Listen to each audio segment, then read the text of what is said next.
Boris Johnson receiving a fine from the Met Police has meant Partygate has stayed at the top of the news, and that has inevitably meant more government ministers are making fools of themselves on national television.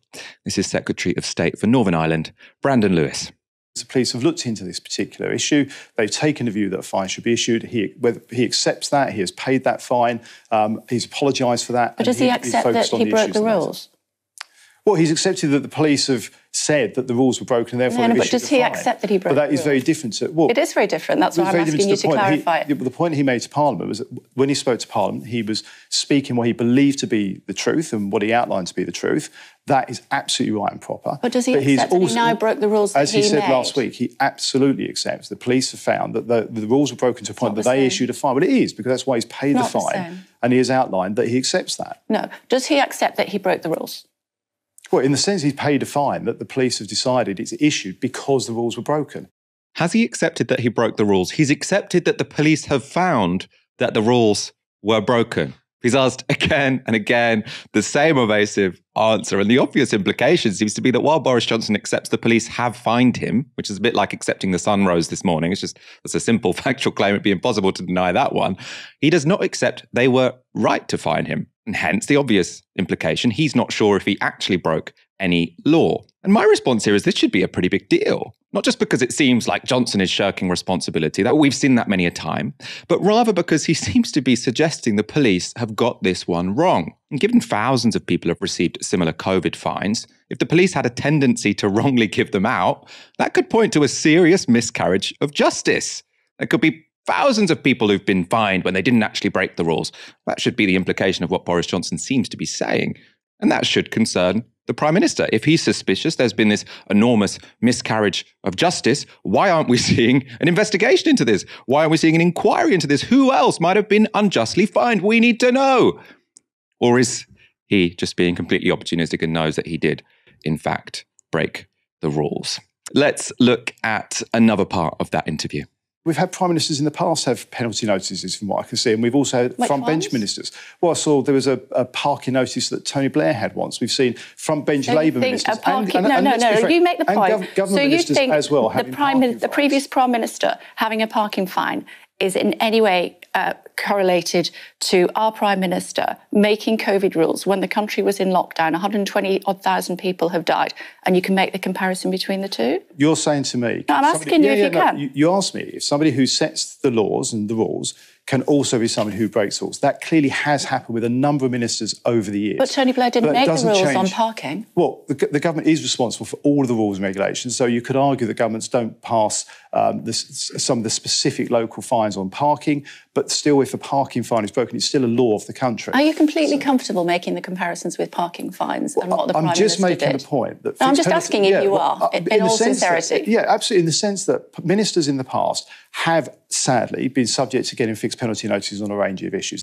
Look, that was a mind-numbing clip. It was like truly mind-numbing, and nothing screams political crisis like a minister going on to defend the indefensible whilst the word liar and untrustworthy is basically like projected in huge letters on the screen above him. So there's clearly a shady producer there at Sky News, which I'm not complaining about. Obviously, in terms of Blair's parking ticket, it's apples and oranges. Like, I'm not jumping to defend Blair on anything really, but this isn't about the fixed penalty notice or the fine. It's about the gratuitousness of the double standards, the lying, the hypocrisy, and the contempt for the integrity of public health messaging.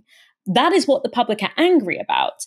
And trying to remove that context and draw out these like very technical comparisons is a way of ministers like Brandon Lewis avoiding the actual heart of this matter, which is, why are working class people living in a fundamentally different world to those in power? And that's what the pandemic in its entirety really brought to the surface. Why are we held to higher standards? Why are we having our lives increasingly over-policed and over-surveilled, but also at the same time underfunded and crippled in so many other ways, whilst the wallets of the rich get fatter, their behavior even more unaccountable? Like, that is what this scandal is really speaking to. It's not the technicality of what is and isn't a fixed penalty notice. And Brandon Lewis is very aware of that. And that's why he's trying to focus on this by drawing out very irrelevant facts about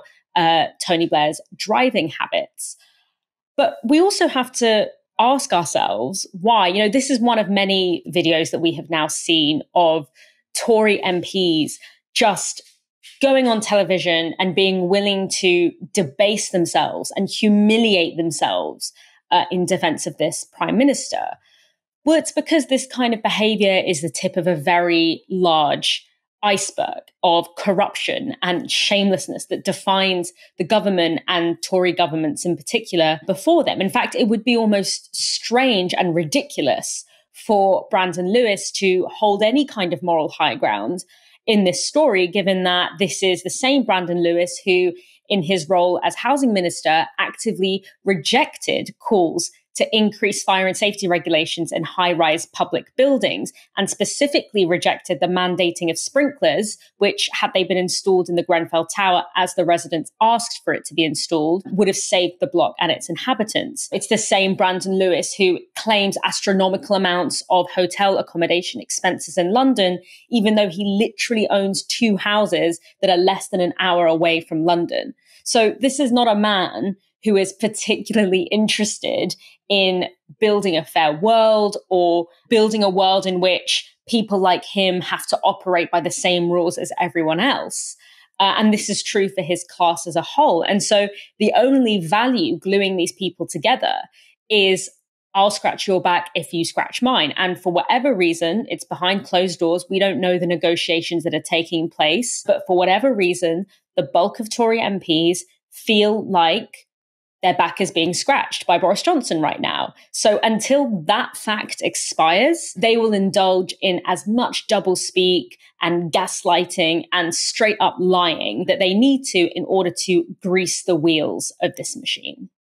What Kay Burley picks up on is that the difference is Tony Blair didn't write the parking rules. They're set locally and they're not the kind of things that prime ministers get involved in. But the lockdown rules, they were written in Downing Street. They were very centralised, and that went to the top of government. So Boris Johnson was much more implicated in that law than Tony Blair was when it came to anyone who received a parking fixed penalty notice, and apparently he did at one point in time. The other difference, though, is if you remember those posters that were put up around about the time when these rules were being broken, which said, if you bend the rules, essentially someone might die. You've got these pictures, these tragic pictures of people who are getting oxygen, people who look on death's door, and they're saying, to even bend the rules, you're essentially helping kill people. That was the message from the government. They said bending the rules mattered.